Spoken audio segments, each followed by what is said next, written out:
Hello, everyone. Good afternoon, and welcome to today's webcast. Our webcast theme this year is Making Stormwater Work for You, the 2017 Green Infrastructure webcast series. In line with this theme, our webcast today is called Growing New Jobs with Green Infrastructure. This webcast is sponsored by EPA's Office of Wastewater Management. My name is Caitlin Amron, and I work with EPA's Green Infrastructure Program. I will be moderating today's webcast along with my colleague, Mary Wigginton. Thank you for joining us.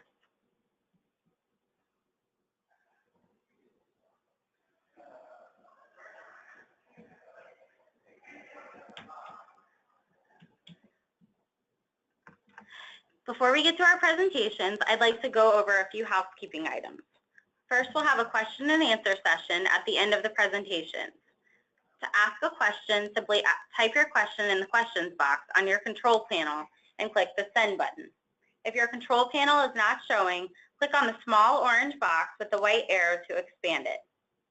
You do not need to wait until the question and answer periods to submit your question. We will try to answer as many questions as possible at the end of the webcast. However, due to the high number of participants, not all questions will be answered. Please feel free to contact the speakers after this webcast. Speaker contact information will be available at the end of the presentation. If you run into technical issues such as problems with your audio, please call the GoToWebinar support number listed on the screen here, 1-800-263-6317, and give the assistant our conference ID number, also listed on the screen here. Today's presentation will be available on EPA's Green Infrastructure website, www.epa.gov/green infrastructure, within a few weeks. Lastly, we'd like to remind you that the views and materials presented by our speakers today are their own and do not necessarily reflect those of the EPA. We're very excited to have a fantastic group of speakers join us today to share their expertise on today's topic, our green infrastructure workforce. The adoption of green infrastructure practices to manage urban stormwater runoff is a growing trend in communities across the country. But operating and maintaining a network of green infrastructure assets is no easy task. It requires the expertise and labor of a skilled workforce. In this webcast, Sarah Lambach with Jobs for the Future and Stacy Pissarro with the Water Environment Foundation will discuss the current state of the green infrastructure workforce, exploring where the jobs are, what compensation they offer, and what level of education they require. In addition, speakers will project the growth of green infrastructure jobs across the water sector and highlight the skills and credentials that show workers how to capitalize on new green infrastructure job opportunities. And now, with that, I'd like to introduce our first speaker, Sarah Lambach. Sarah Lambach is a Senior Program Manager in Jobs of the Future's Building Economic Opportunity Group, providing project management, administrative, and technical support on projects that help low-income adults train for and succeed in jobs with career advancement potential. Ms. Lambach came to Jobs for the Future as an Education Pioneers Fellow with the Credentials at Work team, where she deployed a tool for community colleges to engage regional employers in developing high-demand degree and credential programs. Ms. Lambach also has 10 years of experience in the field of education. She has worked as a practitioner, researcher, and educational program evaluator. Immediately before joining Jobs for the Future, Ms. Lambach conducted research at Harvard University's Achievement Gap Initiative, where her work focused on secondary to post-secondary transitions, effective school leadership, and developing systems change initiatives. Ms. Lambach earned her Master of Education in Education Policy and Management from Harvard Graduate School of Education. She has a Master of Arts in French Literature with a specialization in Gender Studies from Middlebury College, as well as a Bachelor of Arts in French and Political Science from Wake Forest University. Sarah, I am now going to switch the screen to you. Excellent. Thank you so much, Caitlin.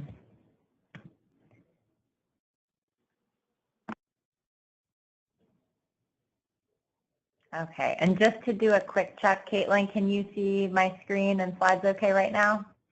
Yes, thank you. Okay, perfect. Thank you. Good afternoon, everyone, and thank you so much for giving me this opportunity, Caitlin, to speak to you today about a report that Jobs for the Future recently released on exploring the green infrastructure workforce. I want to start by just giving you a quick roadmap of my presentation today. I'm going to start off by giving you just a little bit of quick background information on Jobs for the Future and some kind of background on the report itself as well. And then I'll devote the bulk of the presentation to really discussing and highlighting the report findings and the recommendations that we identified in that report for the field overall, including for some of our stakeholders like government, philanthropy, education, training, and policymakers. So for those of you who may not be familiar with Jobs for the Future, we're a national nonprofit that works to build educational and economic opportunity for underserved populations across the United States. We do a lot of work developing innovative programs and public policies that both increase college readiness and career success and help to build a more highly skilled and competitive workforce. JFF has been around for over 30 years and has a lot of experience in bridging both education to work and increasing economic mobility in a way that strengthens our economy. We work kind of across the school to career pipeline. So we have projects that focus on K-12, others that focus more on post-secondary, and then still other programs that work specifically on workforce development and focus on adult learners. Within JFF, I'm situated on a group called Demand-Side Engagement and Analytics. Myself and my colleagues really focus on giving decision makers both the data and the information that they need to do practical analyses that allow them to both understand and align education and training investments with the needs of regional economies. So this ranges from conducting analyses like the NatureWorks report that I'm going to share with you today, and other reports that highlight the needs of certain sectors and occupational groups. We also do other types of labor market analysis, technical assistance, and then create tools, resources, and a variety of other targeted forms of assistance to help stakeholders in education and training in particular make informed decisions and investments.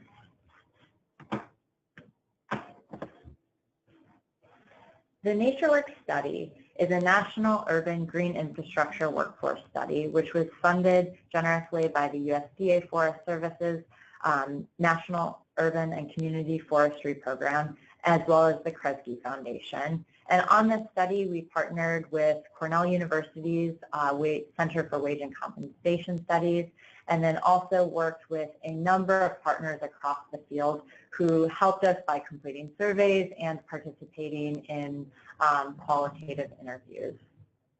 Our study set out to better understand and characterize the urban green infrastructure workforce and get a sense of what are green infrastructure jobs and what are some of the characteristics associated with these types of occupations. So the major components of the study were to first identify and understand what are these occupations, and then compare green infrastructure jobs to similar jobs to get a sense of what was the compensation, what are the job titles associated with this type of work, and then of course what are the education and skill requirements also associated with these jobs. We wanted to understand the extent to which green infrastructure has the potential to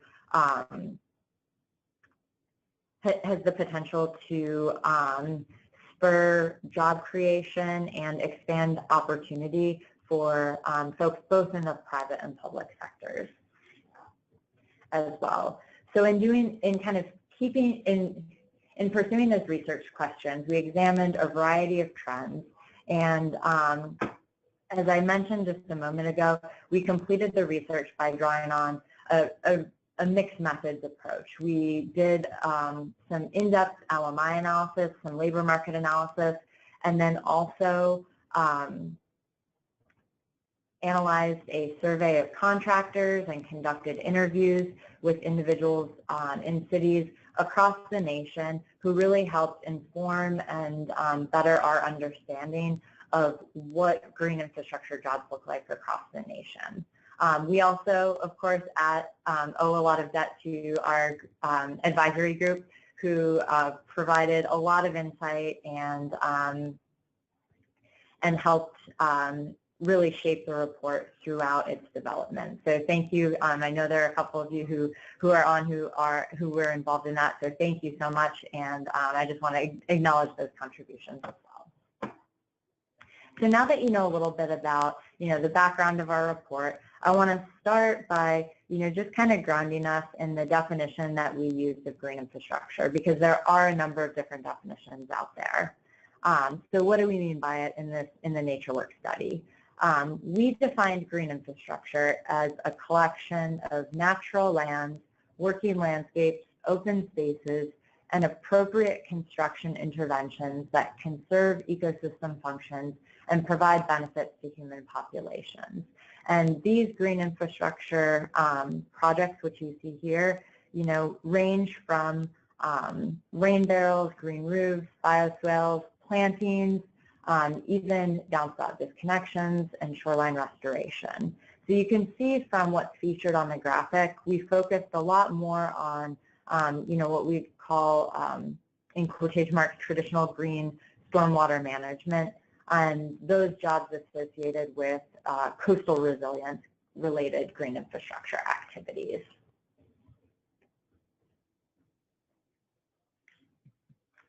And just a couple of other, to kind of underscore our point, here's an even better visualization of what we mean when we're talking about green infrastructure. We see here, first an example that showcases permeable pavement within Washington, D.C., and then also what it looks like where you have some more expanded green infrastructure stormwater bump outs that are from Delaware. Within our study, we focused specifically on the green infrastructure installation, maintenance, and inspection workers. And we did this because those are the workers who are, first of all, most directly involved in green infrastructure work, and secondly, because those are the occupations that have the most direct link to middle skill job opportunities. So we wanted to focus in and really understand, what are the entry level and middle skill jobs in construction, tree care, and other relevant sectors that are critical to green infrastructure related work. So we didn't focus on some of the more professional level green infrastructure related jobs like landscape architects or horticulturists. We really, did this work to understand those entry level and middle skill type occupations. We found that the green infrastructure installation, inspection, and maintenance workers or workforce is really concentrated in a number of key sectors. So most of these workers are found within the construction, landscaping and groundskeeping, urban forestry, tree care, ecological restoration, and wastewater sectors. And in terms of occupations, these individuals range from tree trimmers and pruners to forest and conservation workers, roofers, construction laborers, and then landscaping and groundskeeping workers.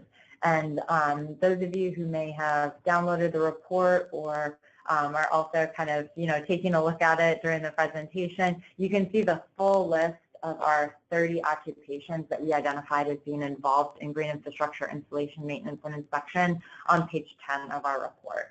And one thing that you've probably noticed, in that list that I just described, and in hearing me discuss the green infrastructure IMI workforce more generally, is that these are not new occupations. Our study really highlighted that a lot of the jobs that are, or individuals within occupations that are doing green infrastructure related work are typically doing it just as one small piece of their work in a broader occupation. We found very few occupations or even businesses that were solely focused on green infrastructure. Most employers do green infrastructure as just one portion of their broader portfolio of work. And so we see kind of a similar focus with their workers and then the staff who do that green infrastructure related work.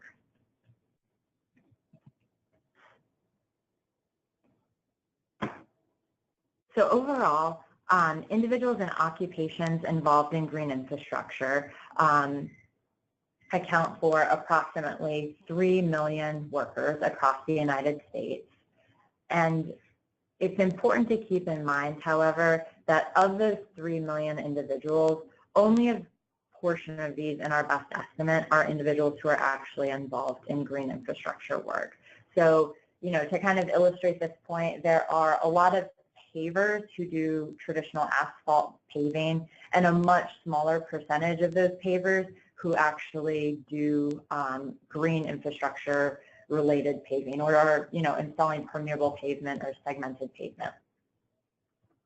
So with this in mind, we wanted to kind of hone in and understand better, like, what do those percentages look like and how much time are folks actually spending on green infrastructure related work within these occupations.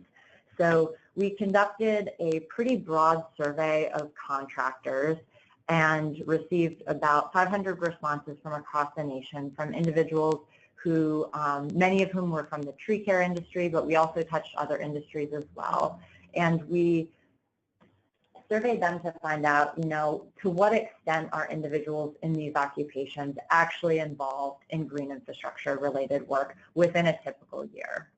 So of the 30 focal occupations that we identified, we found that 14 of them had estimated involvement in green infrastructure that was not greater than 5%. So many of our occupations, folks were just doing a small sliver of green infrastructure related work, you know, amidst other work in the sector. And we saw that the 3 occupational groups most involved in green infrastructure related to tree care and open space, which you probably find completely unsurprising. And you can kind of see that reflected in the slide here. So, you know, at the lower end, we see 10 to 15% green infrastructure involvement. There we have first line supervisors of landscaping and groundskeeping workers, construction and building inspectors, and then farm workers, laborers, crop and nursery and greenhouse workers. As we move up in percentage, you know, at the 15 to 25%, then we have landscaping and groundskeeping workers, forest and conservation workers, and in our last category, which you can see is quite broad, but it's our highest level involvement in green infrastructure, we have tree trimmers and pruners. And to kind of drive this point home, this means that for most individuals who are involved in green infrastructure installation, maintenance, and inspection work, they're typically doing specific assignments related to green infrastructure and not taking part in a dedicated green infrastructure job. So this means, you know, for our study, we had a lot of, it was challenging at times to hone in and characterize this workforce, because it's a diffuse group of individuals who are in, you know, not just a number of sectors, but also within a variety of occupations and across a variety of levels of involvement.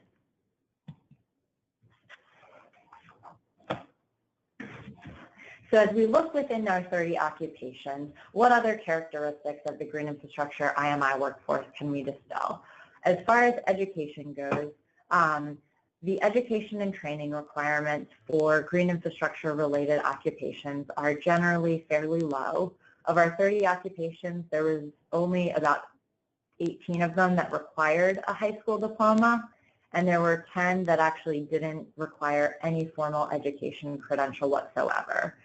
There were just 2 occupations, and those were environmental engineering technician and conservation technician, which required an associate's degree. So, very accessible jobs, and this is one thing that has made green infrastructure occupations, a really important target for education and workforce training initiatives, because they do tend to have fairly low barriers to entry. And in line with many other entry-level and middle-skill occupations, there's quite a range for median wages in these occupations, but they range from around $11.50 to up to $26 an hour. And overall, we found that workers in occupations related to green infrastructure, installation, maintenance, and inspection earn slightly less than those in similar but non-green infrastructure related occupations. We also did, in collaboration with our colleagues and partners at Cornell University, a skills analysis to look into, what are the types of skills required across these occupations. And broadly speaking, we found that there is quite a bit of demand for a mix of both technical skills as well as those employability or soft skills that were very important. So the job-specific skills, are things like equipment maintenance, repair, operation and control, and then troubleshooting.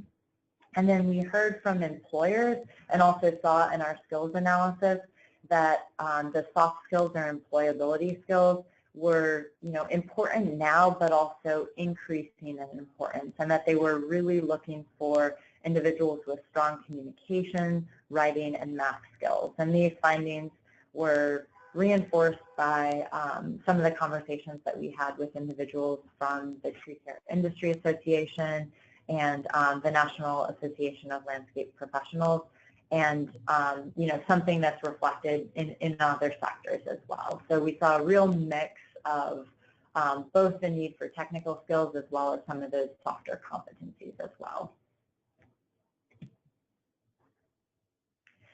So now that I've talked a little bit about the characteristics of the current green infrastructure workforce, what does this look like moving forward? As we look ahead, what does this mean for workers who actually install and maintain green infrastructure? So as I've mentioned, at around 3 million at its highest estimate, the total number of workers who do green infrastructure is probably fairly small. But when we look at the overarching trends within green infrastructure related occupations, we see that there really is pretty strong growth projected across all of them through the year 2020. So you can see on the slide occupations like septic tank servicers and sewer pipe cleaners, they have very high growth, in as do helpers, roofers, and pipe layers, plumbers, and pipe fitters.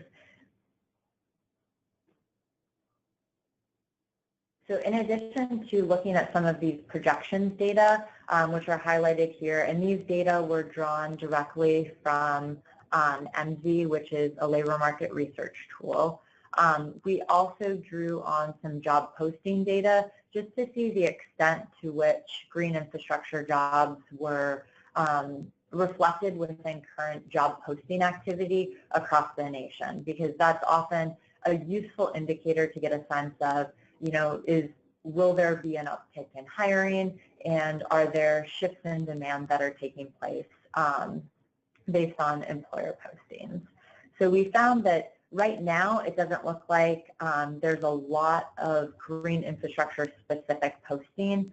At the same time, we heard through some of our interviews and just, of course, through knowledge of the field that, many of these jobs, especially landscapers, for example, a lot of the hiring takes place informally. So job postings were just, were not as useful there because much of that hiring takes place through word of mouth. So to kind of illustrate this, we saw that there were around 2,900 postings nationwide that over a 1-year period that actually used green infrastructure related terminology. So, they might have mentioned a specific green infrastructure skill or included a green infrastructure related intervention within the job description. So it's a fairly small number at just under 3,000, and it represents only 0.4% of overall postings within those occupations. So I think that just kind of speaks to the fact, as I mentioned before, that employers are often, green infrastructure activities are situated within the broader occupation, and employers are often hiring at least first for that occupation and ensuring that they have someone who can do high quality construction work or high quality paving work, and then secondarily looking for individuals who have some of the competencies associated with green infrastructure tasks.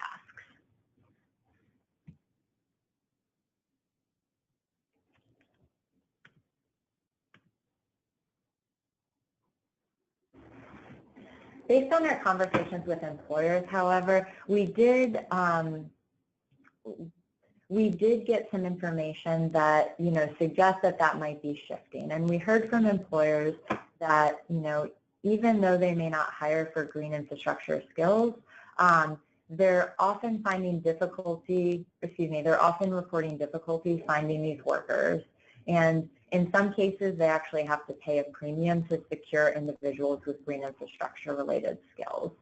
So you can see here, this is the list of occupations from within our 30 focal occupations. These are the occupations where employers reported the greatest need for green infrastructure related installation, maintenance, and inspection skill upgrades.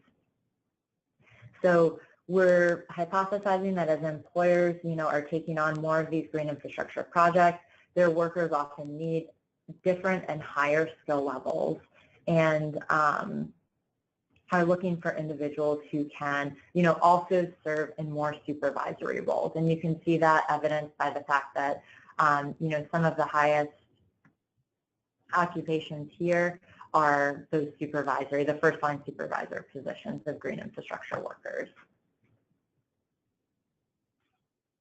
This slide just highlights some of the specific occupations that employers who participated in our survey reported having high levels of difficulty hiring. And you see again the first line supervisors of landscaping workers and horticultural workers reflected here, as well as landscaping and groundskeeping workers within the top three. So there's again a particularly high need for those who can serve in a more supervisory capacity. And I think that speaks to, in part, some of the themes that Stacy will likely highlight and, discuss in her portion of the presentation. As, those competencies are developed and the green infrastructure workforce begins to professionalize. So I did want to just mention, I'm not going to go into much detail on our findings, and really any detail on the findings within our study cities, but I did want to highlight, just for those who have a chance to take a quick look at our report and review it, we did also do community profiles and green infrastructure related mini briefs on 7 focal cities spread across the nation. So if you're interested, please, take a few moments and look at some of the city and region specific profiles that we have within the report. And then we also have a very short video that highlights some of our findings as well on our website. So if you go to jff.org/natureworks, it's a very quick but just a video that we're really proud of that also highlights some of the findings and gives a nice, quick, bite-sized version of some of what I presented today. So feel free to take a look and to share as well.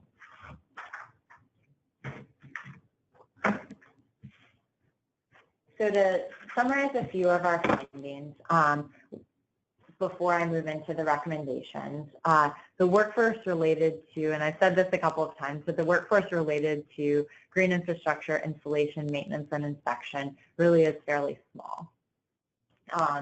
Overall, these jobs tend to be very accessible, especially for being entry and middle skill level jobs. So they're valuable opportunities for people who are seeking good entry level employment, and in keeping with that are great opportunities for workforce development. The 30 occupations that are involved in green infrastructure installation, maintenance, and inspection work, they're really projected to see good growth through 2020, but I think there's still some questions about the longer term potential of these jobs to spur job creation and the projects to spur job creation. We're hoping that as the number of green infrastructure related initiatives increases, and we know that there are a lot going on all over the country, that there will be, even greater need for individuals in these occupations and greater opportunities within the for individuals to take advantage of. We know also that efforts to create a national green infrastructure certification, as we'll discuss today, can likely play a really important role in helping to meet some of those skill needs that I identified and that we discussed based on the employer survey, and also help professionalize the workforce, setting up some benefits for green infrastructure workers as well. So our recommendations are broken up by stakeholder group, and I know I'm getting a little bit tight on time, so I'll take just a couple of kind of high-level recommendations for each of our groups. So for the green infrastructure community at large, and we thought it was important to kind of identify a couple of overarching high-level areas in which anyone who's involved in green infrastructure whatsoever can really, help advance the green infrastructure workforce. So we heard in a lot of our conversations that, although people who do this work and who are directly involved in green infrastructure in one way or another often have a good sense of, who this workforce is and what its needs are, there's often a broader need at the policy and legislative level, and even, within local, city, and state government, to just educate leaders a little bit more on what are the benefits of green infrastructure systems so that they can kind of link that to the workforce within their community. There's also a real need for diversification and professionalization of this workforce, making it a great candidate for, workforce programs within state and local governments in particular. And there are a couple of examples there on how that could be done. We think, in addition to kind of that broad green infrastructure community, that philanthropy can also play a really important role, both in kind of raising the awareness that I mentioned for the green infrastructure community at large, but also by kind of spurring coordination and alignment across various stakeholder groups. So, because the green infrastructure workforce is so diffuse in many ways, again, it's spread across a number of different occupations, a number of different sectors, and it's not a discrete workforce in the way that we can speak about, for example, manufacturing workers, that philanthropy in particular can really play an important role by helping to coordinate and align what's happening across various stakeholder groups to address some of the education and workforce development challenges that we discussed. So, whether it's by identifying and funding a regional intermediary or even through, their convening power, philanthropy does have a strong potential role to play in helping to make that happen. For the education and training community, we saw a need in our conversations for some clear career pathways maps and lattices, and we saw that these exist in some cases, but there could be real benefit to workers in particular in articulating the connections between green infrastructure related occupations and how to move from those entry level and middle skill occupations into higher level occupations over time, and the skills associated with those types of transitions. The education and training community could also benefit from greater employer engagement, whether it's to review curriculum and training programs, and even just to provide advisement on training programs that already exist. and they could also really benefit from targeting training opportunities to specific underserved communities. And in some cases, this is happening. We saw some great examples of programs in our research that really do this, but there's just an opportunity to expand and deepen some of those opportunities.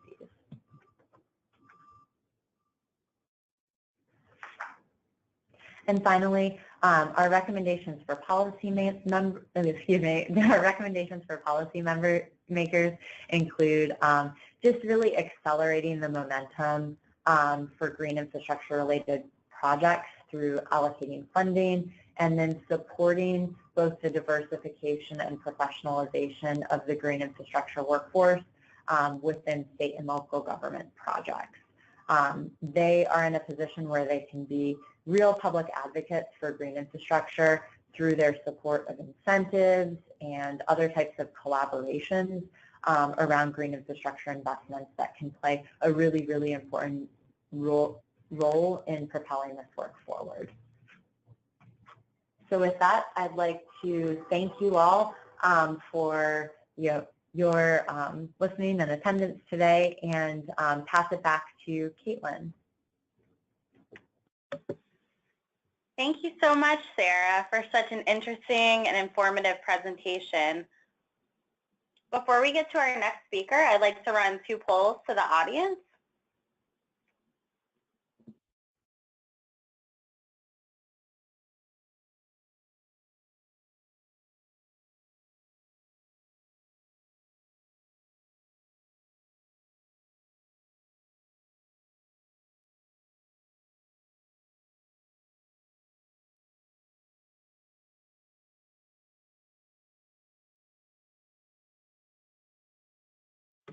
The first poll will tell us how many people are viewing this webcast. So we'll give you guys just a couple of minutes to answer the poll. Your participation in these polls is not only greatly appreciated, but it also helps us get to know our audience and develop future webcasts. So we'll give you guys just a minute to respond to the poll.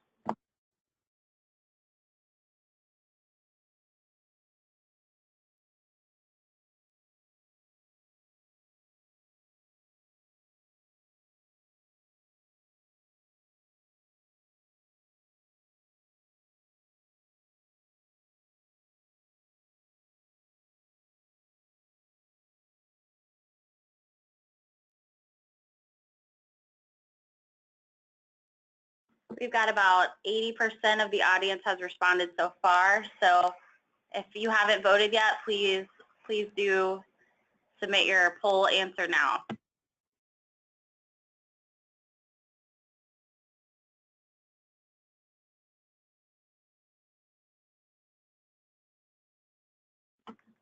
Okay, we're going to close the poll, and we're going to share the results with you all. So about the vast majority of you are viewing it on your own, and we have a small percentage viewing it with 2 to 5 people, and another small percentage with more than 20.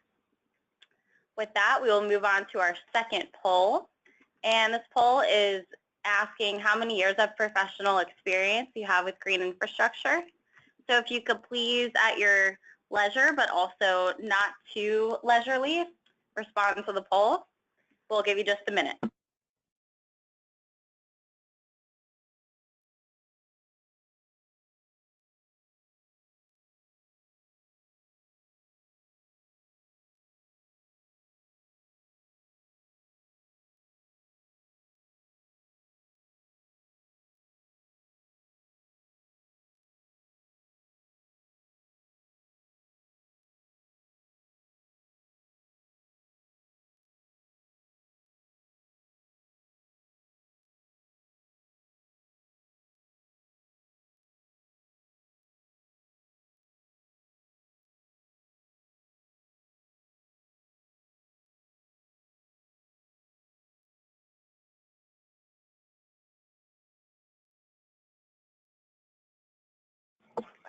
So if you have not voted yet, please submit your response. We'll give you just another couple seconds to respond. We've got about 82% of you have voted.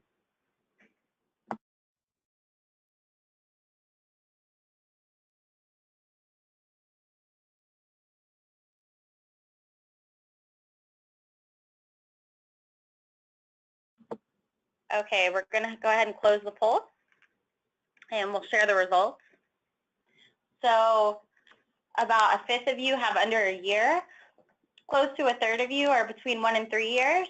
13% with 3 to 5, and the majority of respondents are 5 or more years. So with that, we will move forward and go to our next speaker. Our next speaker is Stacy Passaro. Stacy has been working on water quality improvement projects for the last 25 years. She received her Bachelor of Science degree from Clarkson University in Civil and Environmental Engineering and went on to get her Master of Engineering degree from Johns Hopkins University. Her career has focused on operational and maintenance support for a wide variety of water quality infrastructure. She is the program manager for the National Green Infrastructure Certification Program, also known as the NGICP. Stacy, I'm going to switch control to you.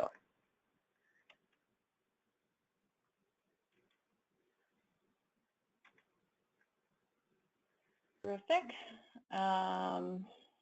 Thank you very much for the introduction. Go ahead and get started.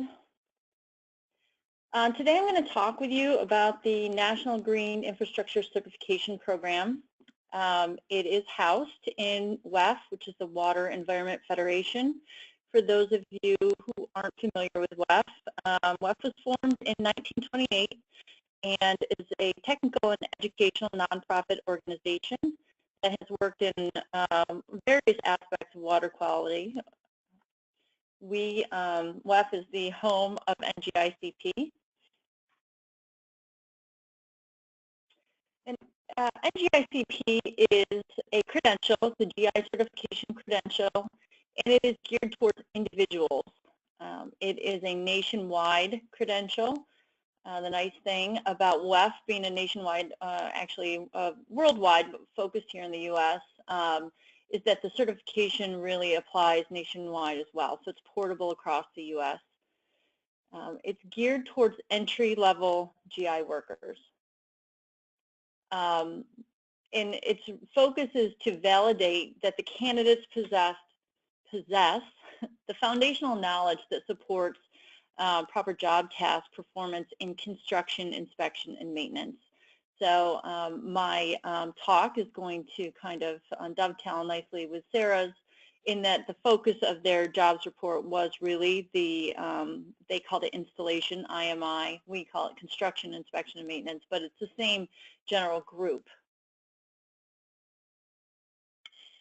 The eligibility requirements for the certification are a high school diploma or a GED and 35 hours of GI training in construction. One thing I do want to mention is that the photos that I have here in the presentation, they are all photos of GI that has been installed by our partners.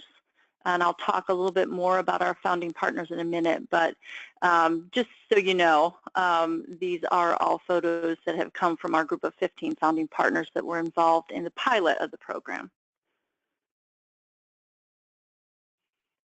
So what exactly is green infrastructure? You guys all know what green infrastructure is. You work in green infrastructure. It sounds like you have quite a bit of experience in green infrastructure. But I put together a couple of before and after photos here really to help demonstrate that GI does creates a much nicer environment, but it does create situations where we really need some more attention and some more ongoing maintenance and inspection of these areas to keep them functioning properly. So this picture is before and after of a bioswale that was installed by MSD of Greater Cincinnati. Here's another example. This one is a pretty stark example. It's a green infrastructure project in New York City, funded by New York City DEP. And you can see it's at a school, and they took a parking lot and really completely transformed it into very livable space. And they incorporated a lot of different aspects of GI into this one site. You can see the permeable pavement. You can see the planters over along the side. So there's a lot of different aspects here. Obviously, a very different space to maintain after it was converted over to GI. So why is proper GI construction, inspection, and maintenance so important? Well, the bottom line is that the performance and the aesthetics of GI will not be sustained without it. And so it is absolutely critical to the longevity of these projects and to the value of the investment that's being made that we have skilled workers that are performing these jobs. So what's special about the GI jobs? Well, kind of the unique aspects of the GI jobs are that they have to be done with local labor. This is not work that can be outsourced. It's something that's going to maintain, have to require ongoing local labor to inspect and maintain it. The knowledge and skill can be developed for these jobs without requiring a college degree. So as Sarah mentioned also, these jobs are accessible to a pretty broad group of individuals. And because GI does require the ongoing inspection and maintenance, these are perennial jobs. These are jobs that will be with us for the life of the GI. So they're not, typical gray infrastructure. Our traditional method of stormwater management. We had jobs that were created during the construction of those projects, but then often we really could kind of step away from them for a number of years, maybe do periodic inspection. So it requires ongoing a maintenance workforce that is a perennial ongoing workforce.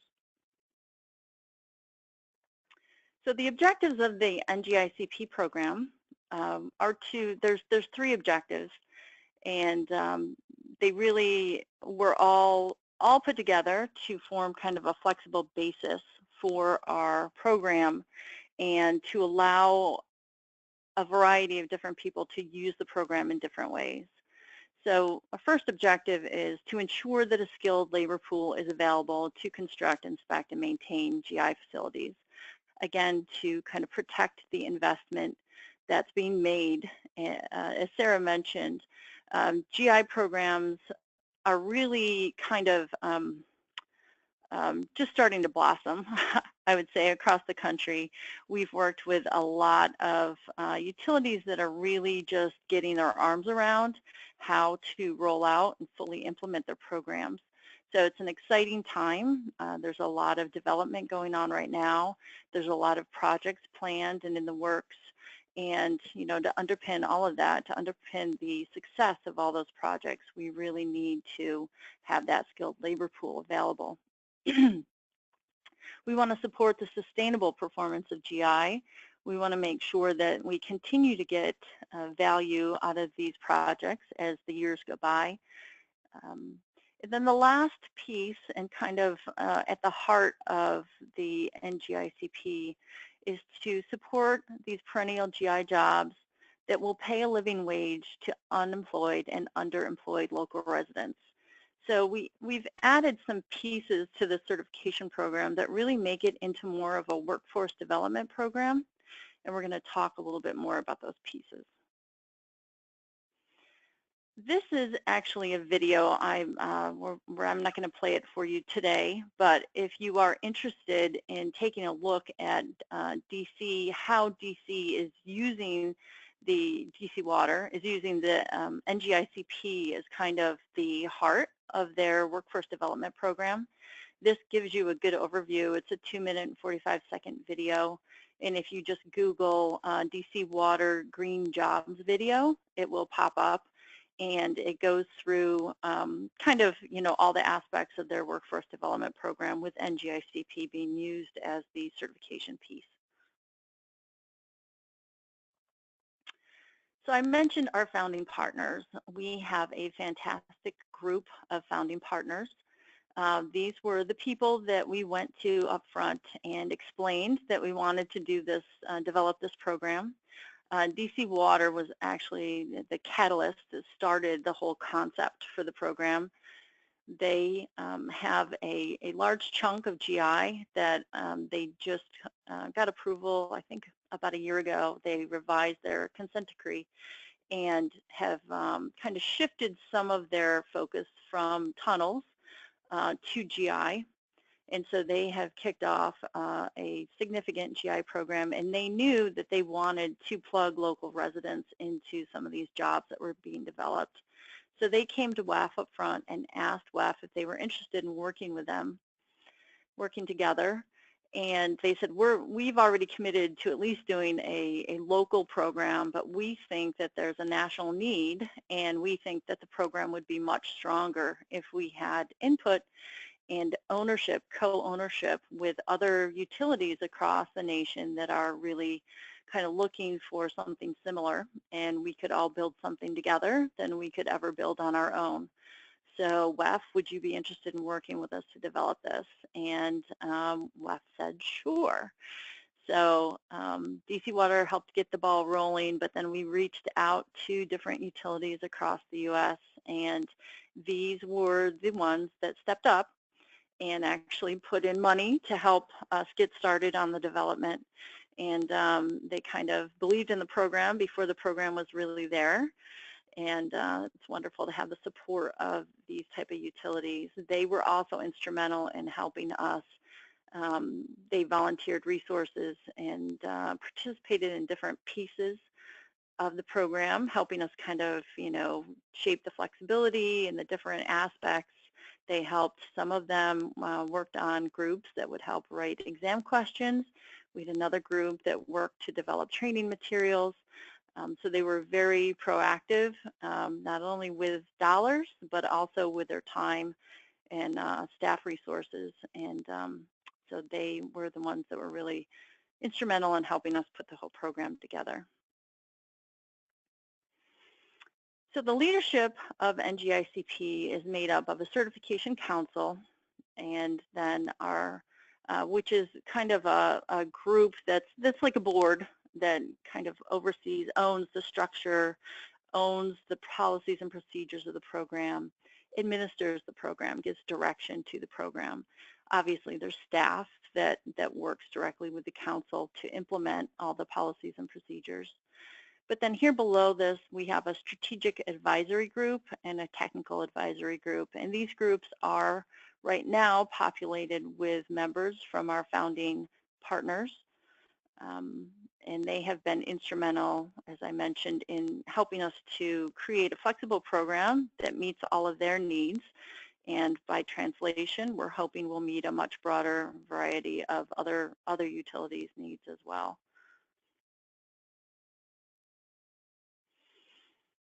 So this is an overview of the development process that we used. We started with a national job analysis.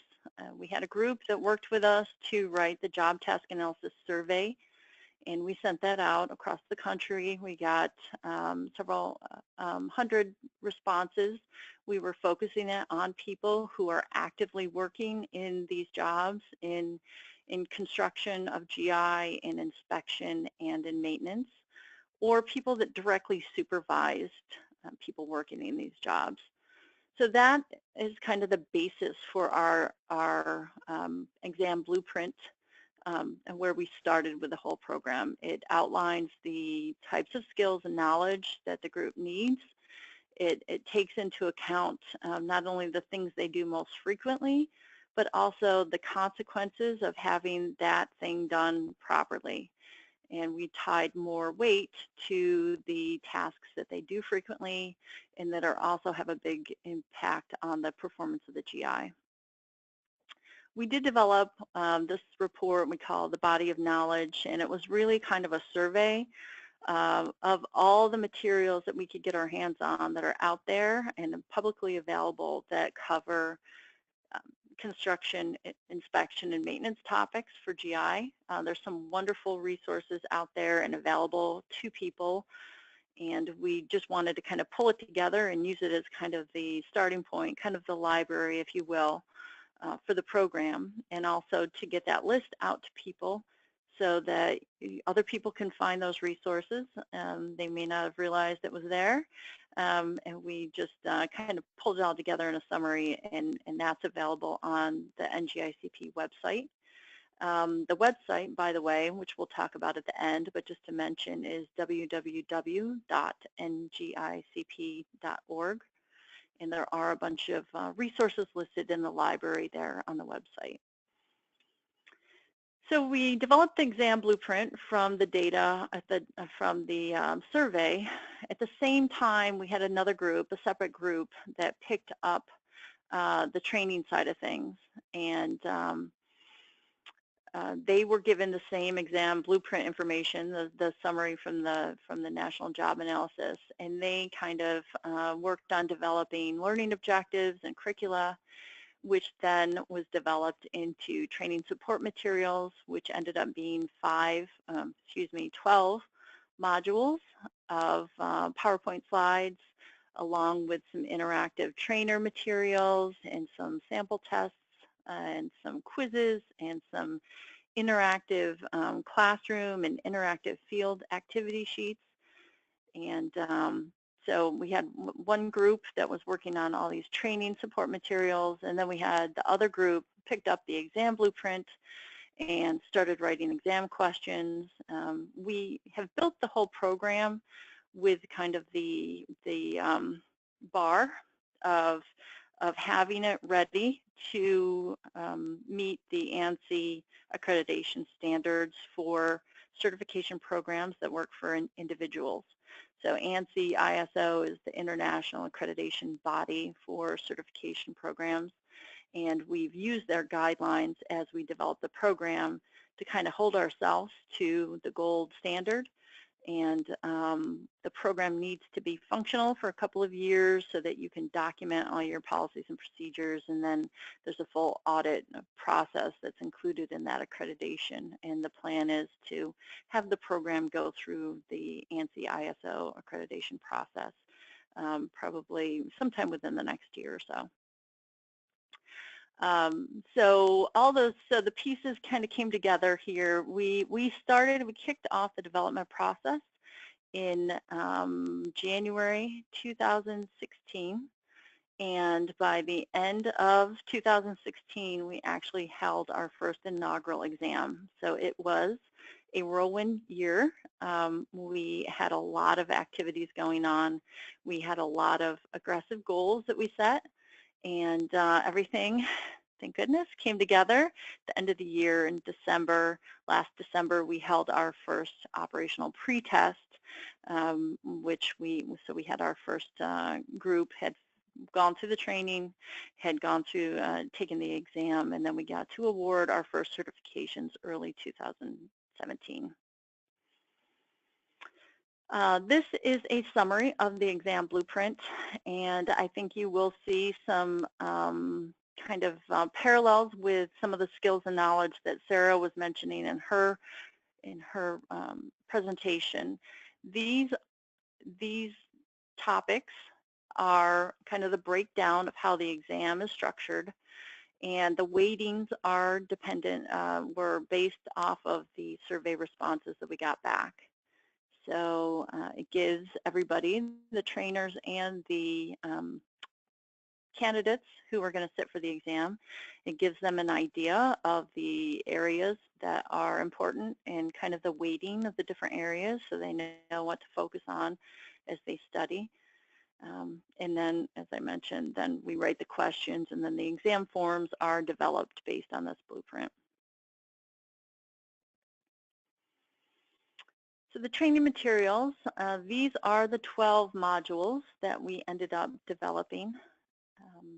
We have found that having interactive field exercises and interactive classroom exercises has been really important and critical to helping adult learners, kind of, especially people who are entry level, who have never worked in GI, to really kind of relate to what we're trying to convey in the training. So you can see this picture is actually a field activity where they went out. I don't remember which site they're at, but they actually look in the field. They'll look at various kinds of practices.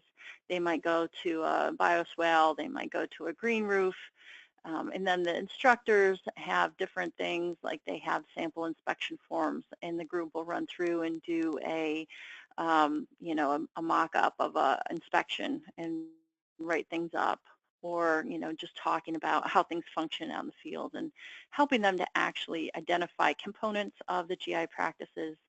And then when you take them back in the classroom and you're looking at cutaways or diagrams, we found that it's a lot easier for them to relate to what we're really talking about that's out there in the real world. So the milestones and the next steps for the program. So as I mentioned, we kicked it off in January 2016. And the first training took place in November 2016, and the inaugural exam was December 13th.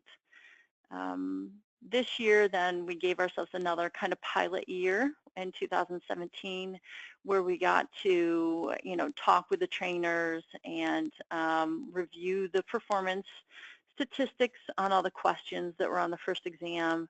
Do some tweaking, do some cleanup, make some changes, try some new things.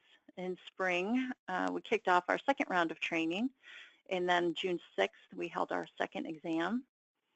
And then right now, we've just finished up a third round of training, and next week, we have our third exam. So this is the final exam that goes along with the pilot period, the first two-year period, where we've been working, solely with our group of founding partners.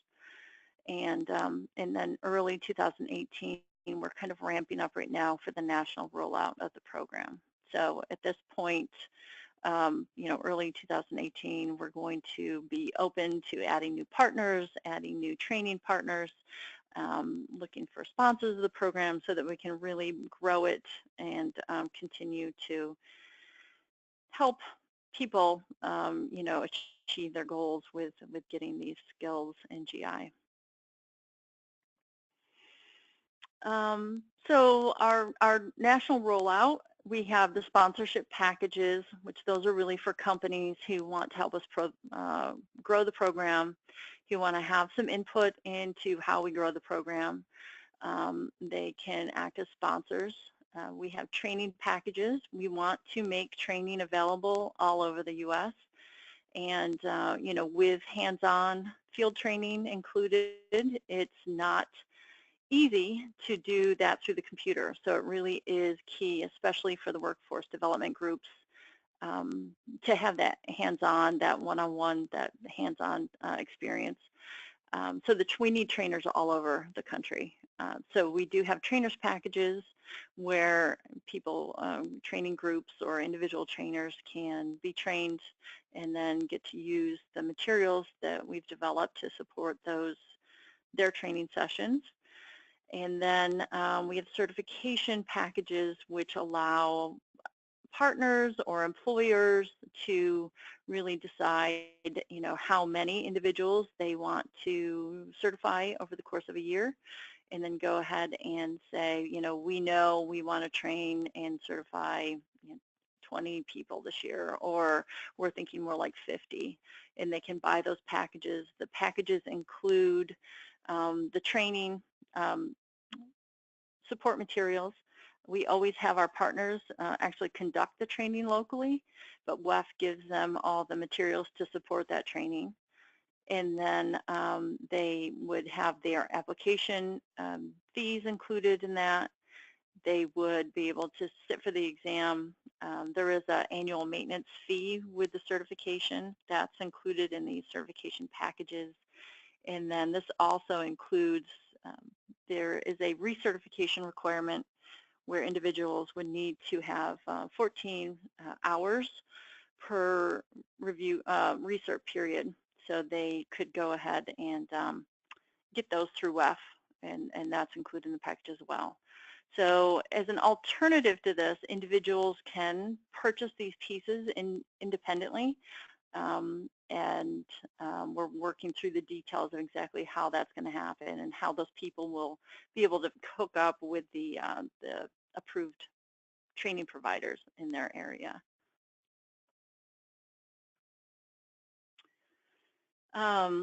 So one thing that we know, we need a good driver for the program, and the way for this to succeed, we have to get the individuals into jobs. Now, some people use the program to support training their staff and getting their staff certified. So it may be a utility that's already gearing up and starting to hire people direct. They want their inspectors and their maintenance people in-house, and they want to train and certify their people. So we have some partners that are doing that. We have some partners that are actually looking to make sure that their contractors working on their GI jobs have certified individuals working on their crews. And so the partner may tell their contractors that, you know, we will give you extra points on your bids for your projects in the evaluation process if you have a certain number of certified individuals working on the job. And then we have other partners that are using this as kind of the anchor to their workforce development programs.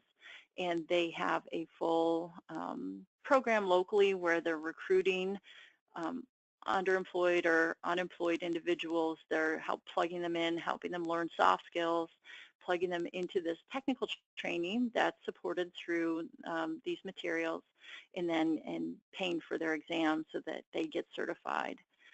So there's kind of a pretty broad range of different ways you can use it, but underlying it all, it's important that we have drivers that are encouraging people to use certified individuals on the jobs.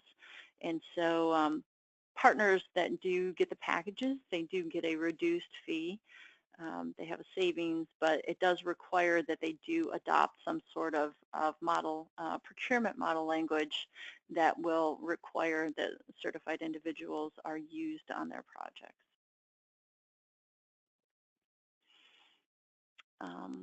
So it is really a partnership between WEF and the partner. For all of you who've been involved in workforce development programs, they're very complex programs. They have lots and lots of pieces, and each piece is really critical.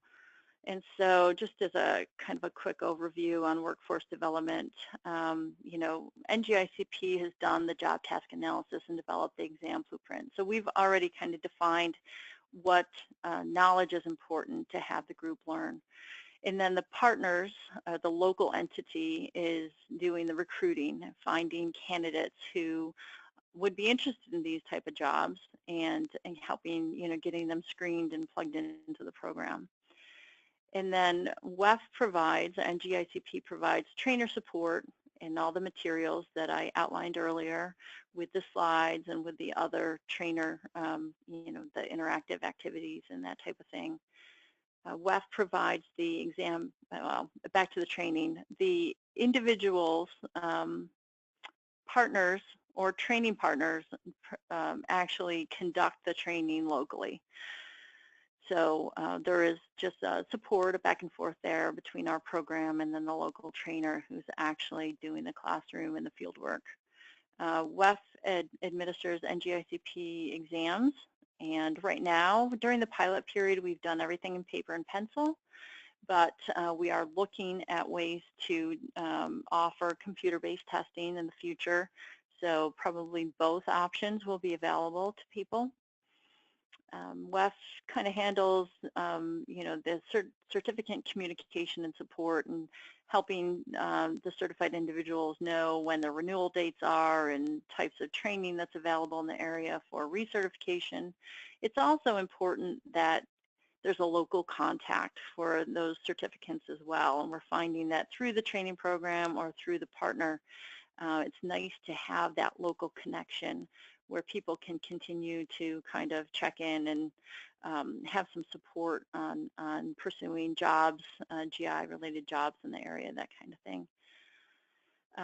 Then we need to develop the employment drivers and help with the job placement. That is obviously if you've done all this work and they get certified, but they don't end up getting a job in GI at the end, then we really haven't helped them. So that's a very important step, is to kind of help develop. And our partners have been instrumental in that, and will continue to play a bigger role. We're brainstorming ways that we can continue to help support that piece. And then the recertification support, it does look like recertification training will be, allowed to be online, or it could be classroom. So there is some flexibility there, and WEF or local trainers can offer that. So for more information, obviously we'll have, I think, a minute to have any questions right now, but if there is any general information that you're looking for, please check out the website, www.ngicp.org, or the general email for the program, which I promise is checked every day. That's ngicp@wef.org. And then here's my contact information, and if there is anything that you think of later that you would like to ask about the program, I would be happy to answer your questions.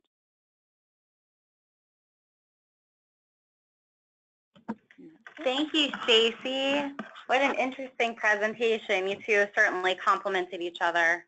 And we've gotten a lot of interesting questions in, but we're really only going to have time for a couple. So I'm going to start with a question geared to Sarah. And so that question is, to what degree are employers willing to train potential employees for GI, IMI related jobs? The person that asked, they had in mind hiring potentially lower skilled, somewhat impoverished, or formerly incarcerated workers who could really use these type of jobs. Thanks so much for that question, Caitlin. I think that's a great question, and I think gets at the core of a lot of the issues that both Stacy and I were discussing. I think, more than anything, it depends a lot on the employer. Some are, much more willing and able, just because of the, maybe financial position that they're in or otherwise, to support some of those education and training initiatives and upskill their current workforce, as opposed to just looking to, hire folks who already have exactly what they're looking for. So I think there's a pretty broad range. I think that one thing that, both the work that JFF is doing, and I think, to some degree Stacy's work too, is hoping to kind of, change the mindset of some of these employers and help them, understand in some cases that, like, really there is a benefit to focusing on that upskilling and taking advantage of the talents and competencies that you have in your current workers, even if they're entry mid-level, and, pushing them up through higher levels and into, whether it's the first-line supervisor type positions or even higher positions as they develop, additional competencies in green infrastructure and otherwise. Thank you for that, Sarah. Next question's for you, Stacy. You touched on the portion of your program that looks into fostering hiring and job placement. And the person that asked the question said, do you just stop at the certification level? And it certainly sounds like you don't, that you try to engage with partners on creating job opportunities. But do you ever focus on specific groups, like maybe in academia, looking at partnering with community colleges, or are there key partnerships that you find most valuable for job placement, especially for young people? We, I guess one of the unintended benefits to the program that we found so far is that the 15 partners have really had a chance to kind of develop a communication network with their peers. And, the whole job placement piece is something that's very important that we've had a lot of discussions about to date. And as we bring new partners on, we will continue discussing and trying to share kind of lessons learned and looking at brainstorming new ways to make that connection. We have been talking with a wide variety of different educators, at a community college level. We've talked with other nonprofit and service organizations who are very active in various cities across the country.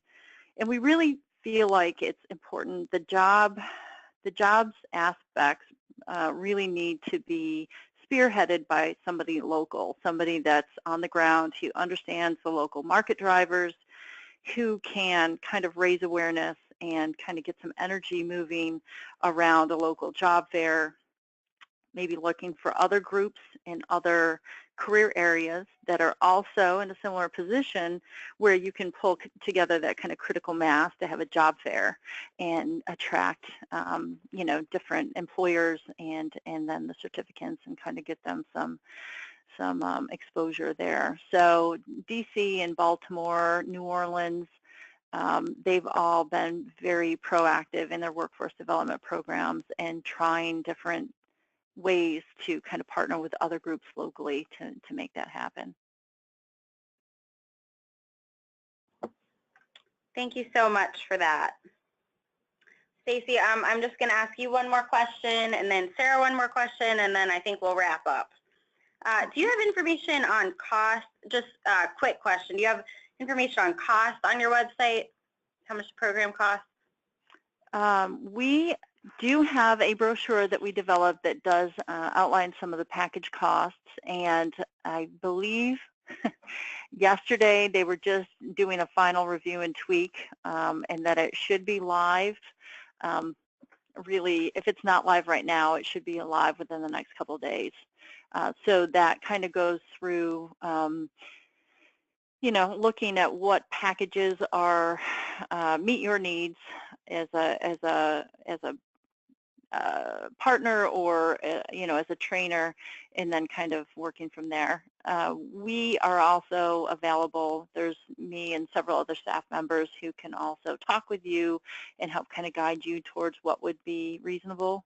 One thing we have not developed yet that we are in the process of putting together is the cost for an individual who wants to just, register online and then find a local trainer and then register for the exam. So those costs are being put together right now, and that will all be available on the website within the next couple of days. But feel free to reach out to me if you don't see that, and I can connect you with it. Okay, another quick question for you is, have you seen more of a demand in cities with a combined sewer overflow system, or in cities with a MS4 system, municipal separate stormwater system? And if you can't answer that question, then it's not a problem. We do have a mix in our founding partners, or we do have systems that actually have a mix in their system. They'll have both areas that are combined and other areas that are separate sewer. We do have a couple of counties that are involved as founding partners, and they do have a mix as well. And Fairfax in particular, they're using this to support their MS4 program. They have been, they have a lot of homeowner associations and different groups that own GI spread out all over the county, and they've had a lot of need to be able to direct these people to qualified contractors who can help them with the inspection and maintenance work. And so they're using the program to help train their local contractors and then make that list of trained certified individuals available for their other entities in the county to know where to go to get trained people to help support their programs. Thank you very, very much. Okay, last question is going to be for Sarah, and the question is, have you checked to see which of these occupations or employees were full-time hires? The person that's asking the question said that they have found that there is a need during certain times of the year, but then not during winter. Do you have data on whether these employees could find gainful employment year-round? Thanks for that question, Caitlin. That's another really good question. And, we do know from a lot of our stakeholder interviews across the field and just from general knowledge of how green infrastructure works across the nation, that a lot of it, of course, is seasonal. So individuals are either working part-time or, as the person who submitted this question kind of indicated, working for part of the year during the growing season when the demand for green infrastructure-related workers is most intense. We have not done kind of any, occupational crossover mapping or, identified what might be kind of natural segues from some of these green infrastructure IMI-related occupations into, some other related broader occupations. But I think, that would be a really, interesting area to study, and I think a lot of folks in the field and workers specifically would find that incredibly beneficial. So I'd love to work on it, but we don't have it yet. One audience member just said, send them to Arizona. We're employed all year round. My home state of Florida also. Well, Sarah and Stacy, I really appreciate you all joining us today and your very informative and engaging presentations. Thank you to all of our participants for listening in. And as a reminder, today's presentation will be available on EPA's Green Infrastructure website within a few weeks. And that is on the slide from the beginning, right here.